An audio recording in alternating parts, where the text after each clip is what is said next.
just thought I'd take a short break just to let you know about becoming a Breakout Bestie. So we've launched a brand new subscription service for the small businesses that need us in your pocket. So why do you need to become a Breakout Bestie? Well, it's just a monthly subscription that gives you access to us when you need us. There's a closed group where you can ask us any question you need. There's also an anonymous posting on, so if you've got clients in the same group, you can ask us anything and we'll get back to you. Sometimes that'll be a quick answer, other times it might be that we need a bit more of an in-depth chat. There'll also be posts and information on the latest trends, the latest strategies for social media, upcoming things from HMRC that you may have missed, just anything you need to make your life easier to run your business. You'll also have access to our client base and money off discounts and vouchers for various services we've got coming out. This is brand new, it's only just been launched, so have a look, go on our website under Besties and sign up soon.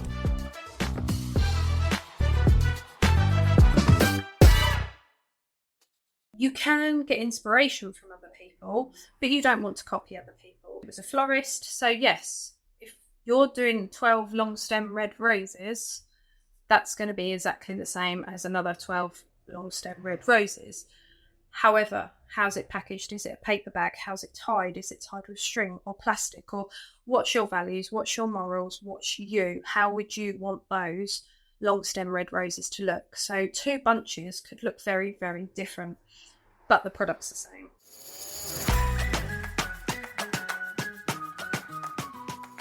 Hi and welcome to Business Rainbows and Unicorns, where there's no such thing as failure if you don't try.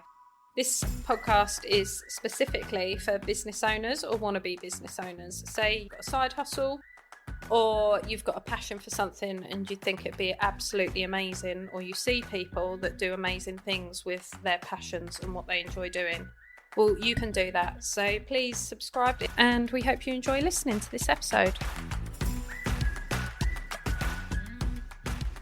Hi, and welcome to Breakout Business Rainbows and Unicorns, where there's no such thing as failure if you don't try. Today, I'm talking about being you, being authentic, don't copy people, just being yourself, which is actually a really, really scary thing when you start a business, because we're taught when you come to, I think it's year 10, when you do work experience. When you talk about work experience, it's what you want to be. Do you want to be an accountant, a fireman, a policeman? So you're learning, or you're being taught at a young age, there's these carbon copies of jobs. Now, I knew what I didn't want to do. I ended up saying, oh, well, I want to work in sport or something to do with animals. Well, all of the vet work experience was gone. All of the sport work experience was gone. So I ended up in the army for a week. And it was back in the day where you were thrown into Colchester Barracks for a week, not travelling. You stayed there for a week. So you were up at us. First time I found out there were 2 5 o'clocks in the day, but I started the day with a full English breakfast. You got 3 solid meals a day. Hands up, I wish I'd gone into the army, but that's a whole nother story. But it was all these carbon copies and cutouts of what career you could do. There's nothing to say, oh, you could be someone who edits and releases podcasts. You could be someone who helps other people start their own business. That's not there. That's not a thing. I think it's more a thing now. But how often do teenagers, etc., say, oh, I want to be a YouTube star, or I want to be a gamer? Well, actually, you can make a lot of money out of those. So it comes down to what you want to do and how you want to do what you want to. I mean, we spend over 45 years working. So what do you want to do with those 45 years? That's a lot of work. 45 years, 8 hours a day, 7 days a week, 52 weeks of the year that you're spending doing something. You do not want to do something you don't enjoy. And when I say don't enjoy, it's so individual. There's no good or bad job. It's like the comparison theory. You can't compare yourself to other people.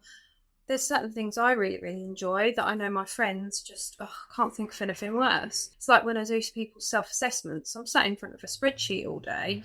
I've got other friends who are artists or that are working with animals that they can't think of anything more boring. So it's completely individual. And I think that's where you're not ashamed into it, but you're kind of squashed down that you can't be yourself and you can't do what you want to do and what you truly feel passionate about. Because everyone I come in, who comes into breakout, got a business idea, I'll chat through it with them, and I can guarantee if it ends up after 15, 20 minutes, I'm more excited about their idea than they are.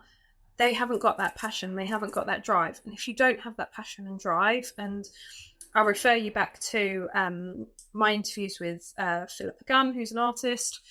I can't tell you how many artists really, really, really struggle to get their work out there and their art out there. But she's got that passion and that drive. She will talk to everyone and anyone about it. She will share with you. She sells without being salesy. But that's a natural, when I say natural talent, I can sell without being salesy. Normally other people rather than myself. But it's that passion and drive that provides that selling without being salesy. So to be yourself, you need to do something you're absolutely passionate about. If your passion is doing something, a hobby or something in your spare time, you want a job where you can go in, do a job and come away again, so you don't think about it past 5 o'clock. And these people who, and I'm not saying, just a disclaimer here, I'm not saying you don't care about your job if you're employed, but if you're employed from 9 to 5, it doesn't matter outside of 9 to 5 if you're thinking about or worried about work or stressing about work. Okay, that's quite a broad statement to make, but at the end of the day, you're not paid for that. When you own your own business, it is pretty much, I'll admit, it's a 24/7 thing, so you've got to really enjoy it. But I'm not putting down those kind of jobs, and I'm not going to go into certain jobs because it's going to sound negative around them.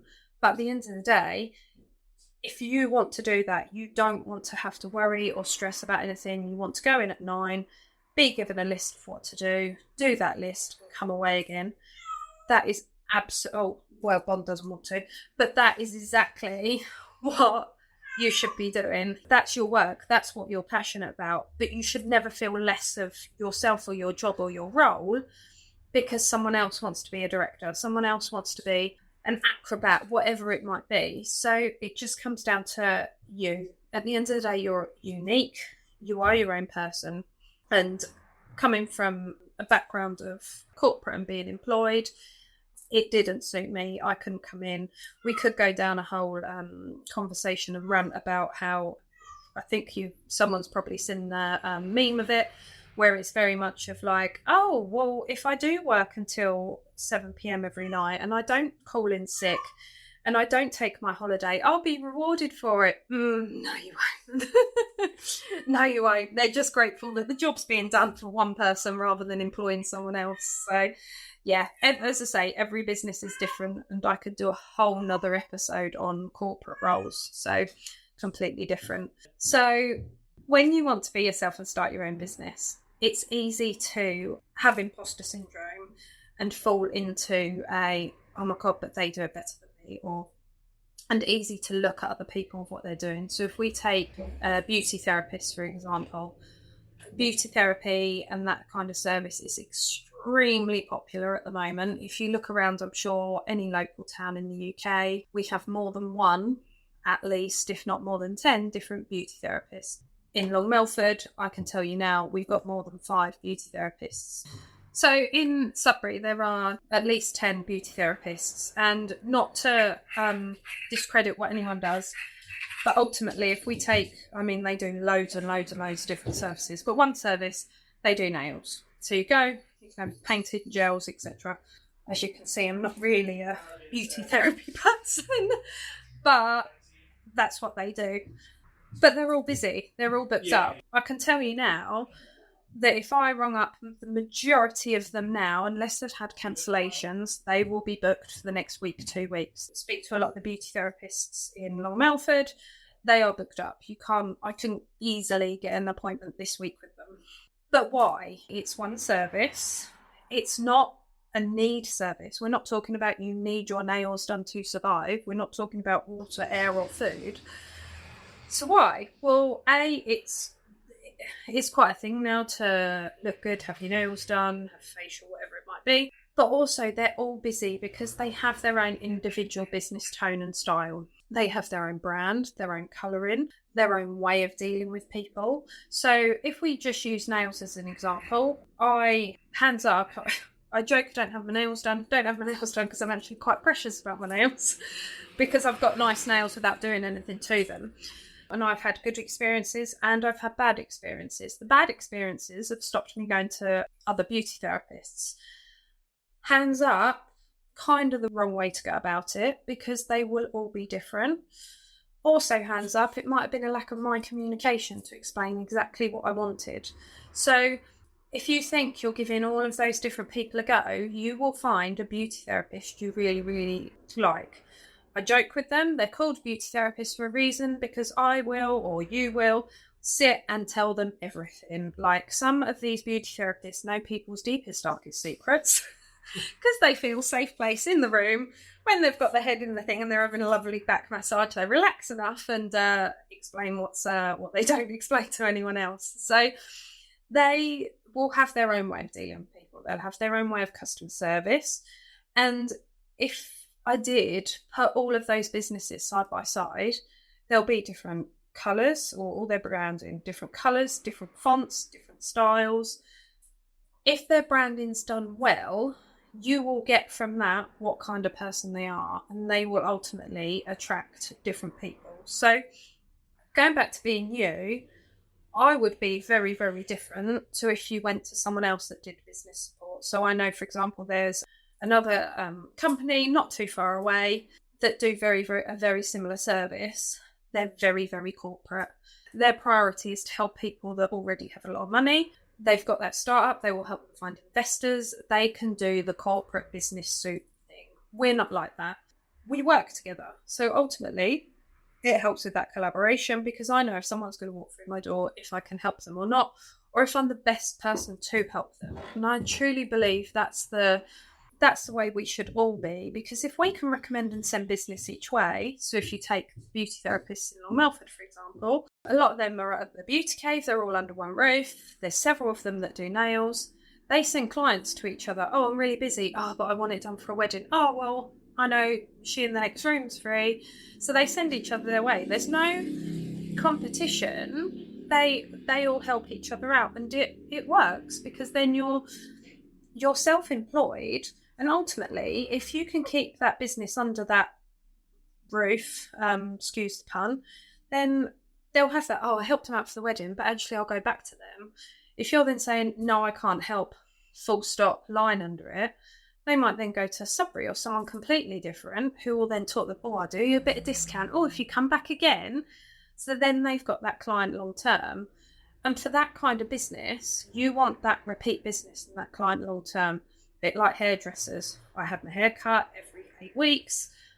By the time I've left my appointment, I've booked the next one, the 8 weeks. My hairdresser knows he's filled that appointment. He's got that income. So it's that repeat income, which is ultimately what we all want. Again, hairdressers, great example. Some will be better at short styles, some will specialise in extensions, but ultimately they're all a hairdresser, so they're the same service, but they'll have a different business tone and style. And that's why you want your branding to be on point to the type of person you are. We chose black and white because I'm transparent with everybody. It fits well, it's simple, it's not frills, you haven't got bells or whistles on it. My only downfall, I would say, because everything's it doesn't look cheap, that's not where I'm going, but I'm talking about my own thing, so I can say that. But it's a bit too simple. People assume we're government funded because it's not elaborate and all over the place. But I don't want people to come to me and think, oh, she's too elaborate, or she's too much for me, or I won't be able to afford breakout. That's not what I want people to think. I want them to come to me no matter what. If they do assume and think we're government funded or they're going to get something for free, I push them in the direction where I know that service, or to a point some of that service might be a bit more value for no money at all. So it's just, if you get your branding and your tone and your social media on point and about you, you will attract the best clients you can. We've done an episode on branding before. It's all in there, but it goes back to the same sort of thing. It's being you and being authentic. Now, from that, You can get inspiration from other people, but you don't want to copy other people. Say, for example, I wanted to start a podcast editing company. I would avoid the similar colour scheme and logo to what Liam's got at Record and Repurpose, because we're different. We're different kinds of people. Hands up, I can't even do it. So I'd be really poor copy. But it might be that I look to his branding for inspiration, or the way he talks for inspiration.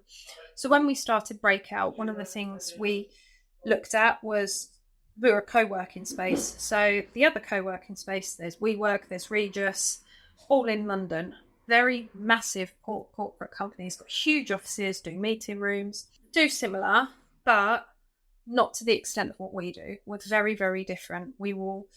I tried to say co-working rather than desk hire, because it's open plan office. There's no confidential information. We don't have meeting rooms, so you can't sit and have a confidential conversation and no one else hears it. We do allow that people can hire the whole place in evenings and weekends, but 9 to 5, there is always someone, normally us or another client, who's in there. So I looked around, done some research. No one really. There's a few. I follow someone who's based up in the Peak District, but I also looked outside of that. Now, in the UK, if you look outside, Australia and the US are normally a bit more ahead of us. Obviously, more people, more demographics, so they're a bit more ahead of what we're doing. So I looked to Australia. That sits better with me. So I will look on my branding, and the way I work is a bit more, I'm quite laid back, so it is more Australian. So I looked to Australia and I found sort of cafe styles, this, that and the other. But I looked at those places and that business and their social media accounts for inspiration. I didn't copy them because they're not me. I looked at them for inspiration. And it's the same when I've done the social media talks before and training. People have asked about carbon copying people. Now, on one occasion, it was a florist. So yes, if you're doing 12 long stem red roses, that's going to be exactly the same as another 12 long stem red roses. However, how's it packaged? Is it a paper bag? How's it tied? Is it tied with string or plastic? Or what's your values? What's your morals? What's you? How would you want those long stem red roses to look? So 2 bunches could look very, very different, but the product's the same. Same with bottled water. So if you're ever worried about a market being saturated and people aren't going to buy your product and service, just stand down. I'll say a Waitrose aisle because I don't like the other ones. Stand on your Waitrose aisle for water. How many bottled waters are there? Water's free. We're very, very fortunate. Where we live, you can get drinking water out the tap for free.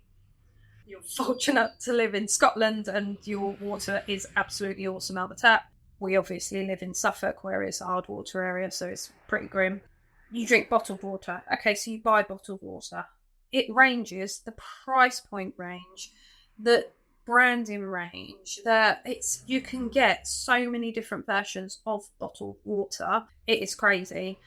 Selling something that you can get for free. So if you're ever worried, just go and stand in the bottled water aisle, because I'm sure it will reassure you the fact that you can sell your service. Because yes, there might be someone else doing it for free, but it's you.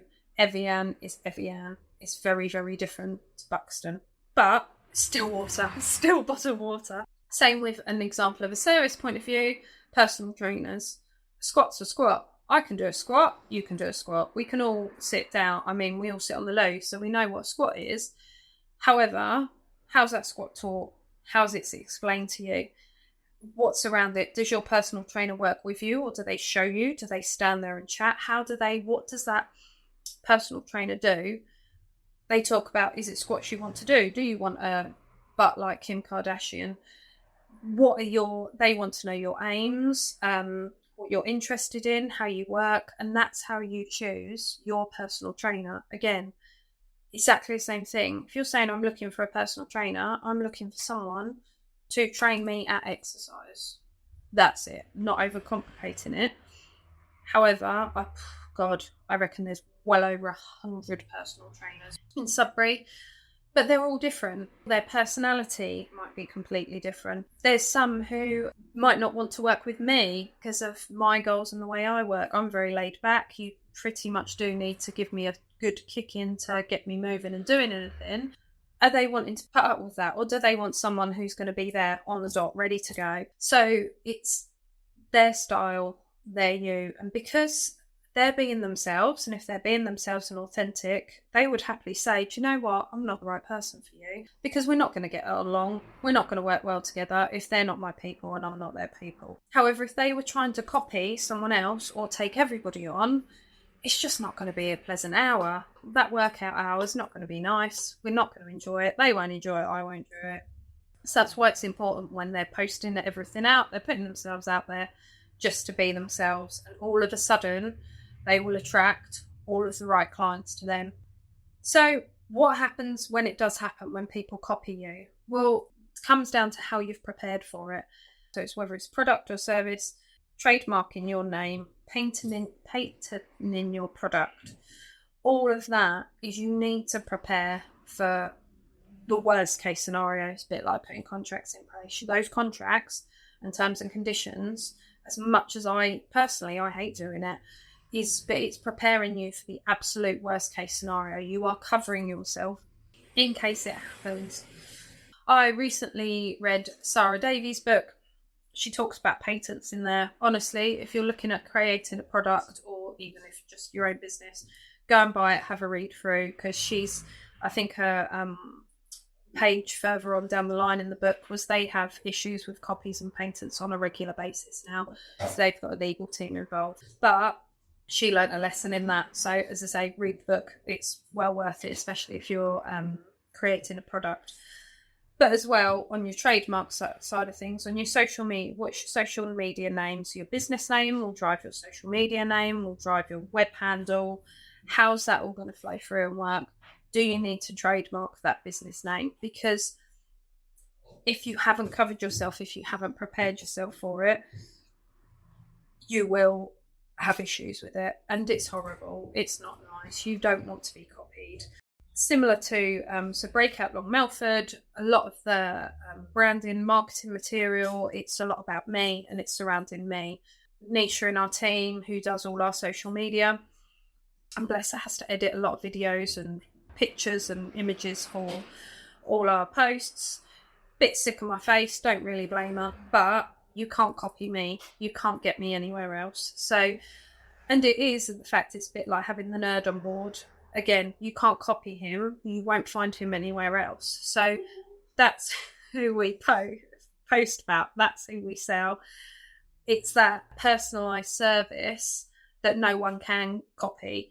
Someone can copy the outline of what Breakout is, but ultimately it's a co-working space or business support. That's not a new thing. It's done to death. I'm not going to be able to trademark that or patent that. I'm not going to stop anyone doing it, but I can stop someone doing it like us. And I suppose that's where, and I still, hands up, I still get a lot of imposter syndrome. I really, really struggle with that on a day-to-day basis sometimes. But on the flip side, I'm confident of the fact that if someone decides to go somewhere else, they get a really good level of service from someone, that's their fit. If they don't, they'll come back. They'll always come back. And we never discredit or turn people away because of that. If someone chooses that we're not the right fit and they want to go elsewhere, go. Please do. Please try everything. Because at the end of the day, it's going back to what I was saying at the beginning of the podcast, is your business is your business. We want the best for you no matter what. And if that's not us, then absolutely fine. We don't have an issue with that. But if you go somewhere else and you don't get the best level of service, we're still here. That's fine. We're not going to shame you into coming back. At least you've tried it. At least you've seen something else and seen what happens, or how people, or working out for yourself. If you're starting a business for the very first time, you don't know what works for you. So do go out and try different services, different people. So at the end of the day, no matter what you're doing, whether and how you work, if you work with a big whiteboard or A3 sheet of paper, or you work with a spreadsheet, just write down what are your morals, what are your values, because ultimately that will drive your business. And what drives your business will then in turn explain and attract the right clients that have the same values and morals.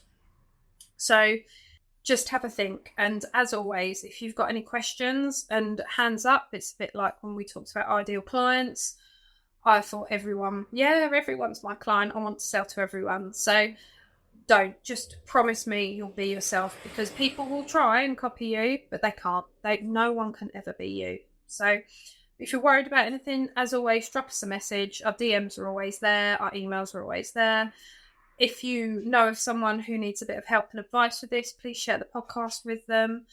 Ask them to give it a listen, and just follow the link and listen to the similar podcasts on branding and ideal clients. So if you need anything, we're always here, but please share, like the podcast as always, and listen to next week. Thank you.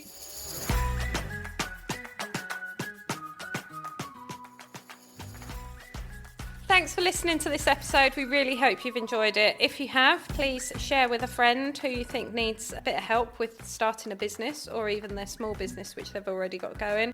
Please like and subscribe to our podcast, which always helps a small business or small podcast like us.